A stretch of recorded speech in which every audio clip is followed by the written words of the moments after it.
Здравствуйте, дорогие друзья! Мы продолжаем наше путешествие по Святой Земле и сегодня побываем на старой железнодорожной станции города Яффу. Она расположилась примерно в километре от порта города Яффа.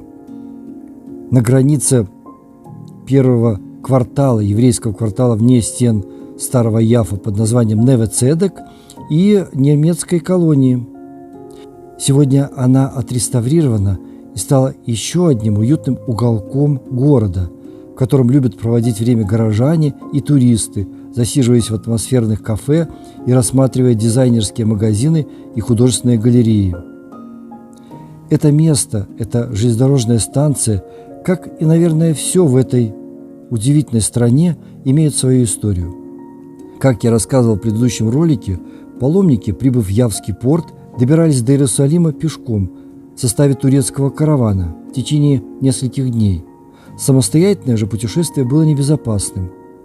Турки обеспечивали караван вооруженным конвоем. Впервые задумался о строительстве железной дороги из Яффа в Иерусалим в 1839 году британско-еврейский финансист и филантроп сэр Мозес Монтефьори во время своей второй поездки в Палестину. Монтефьори заручился поддержкой турецкого и британских правительств и в 1857 году привез в Палестину инженера для исследования местности между Яффа и Иерусалимом.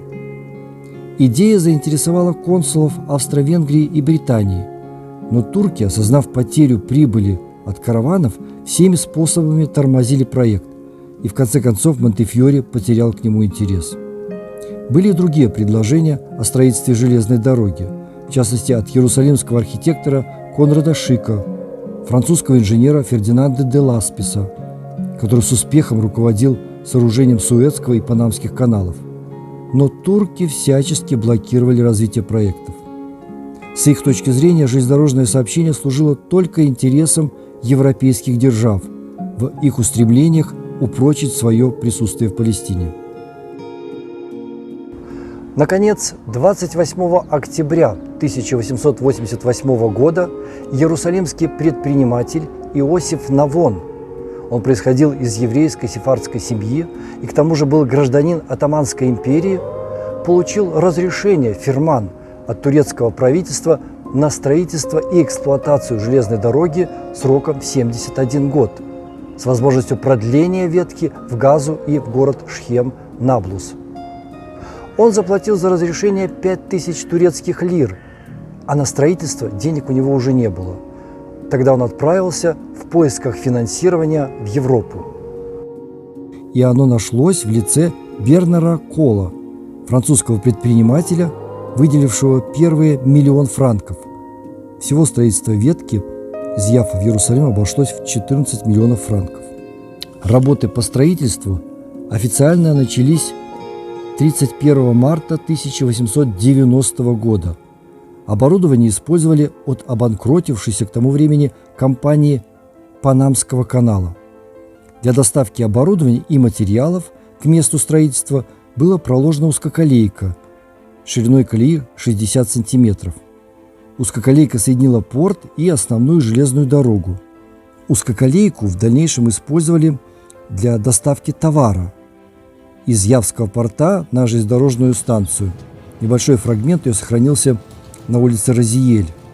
По ней же переправляли и знаменитые яффские апельсины в порт и дальше в различные страны Европы. Торжественное открытие долгожданной железной дороги состоялось 27 сентября 1892 года. Вот что писала об этом газета «Нива». 14 сентября настоящего года по старому стилю открыта железная дорога, соединяющая Яффу, лежащую на берегу Средиземного моря, с Иерусалимом. Дорога сооружена обществом французских общественных работ под покровительством Отоманского правительства. Протяжение пути 80 верст, но вследствие того, что Иерусалим расположен на высоте 350 сажен над поверхностью моря, постройка дороги была сопряжена с большими трудностями и расходами. В день открытия дороги местное население проявляло немало удивления при виде паровозов, украшенных пальмовыми ветвями и увешанных турецкими и французскими флагами. Первая железная дорога на Ближнем Востоке была открыта. Поездка из Яффа в Иерусалим занимала около 5 часов, а обратно из Иерусалима в Яффа около 4. Проезд в купе первого класса стоил 50 грошей, в купе второго класса 30 грошей. Женщины ехали в отдельном купе. 2 года спустя появились вагоны третьего класса. Пассажиры в них сидели на низких скамьях вдоль стен или просто на полу. Проезд в третьем классе стоил всего 17 грошей. На пути следования было построено 7 станций. Каждое утро в 7:30 поезд выходил из Иерусалима в Яффа. И уже в 12:30 дня держал свой обратный путь из Яффа в Иерусалим.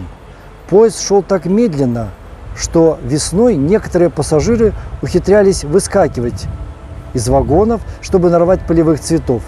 В самих вагонах висели объявления «Цветы не рвать». Вот что писал Иван Павлович Ювачев, Миролюбов, отец поэта Даниила Харамса. Он совершил паломничество в 1900 году. Придя на станцию, я еще застал много народу в ожидании поезда. Здесь паломники целый день жарились под знойным солнцем с самого утра. В паломническом поезде не было разделения на первый и второй классы. Заходил кто куда хотел.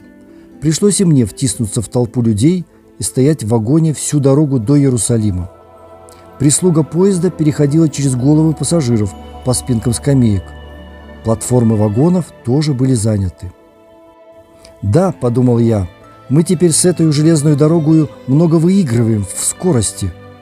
Зато сколько теряем в поэзии этого благочестивого путешествия».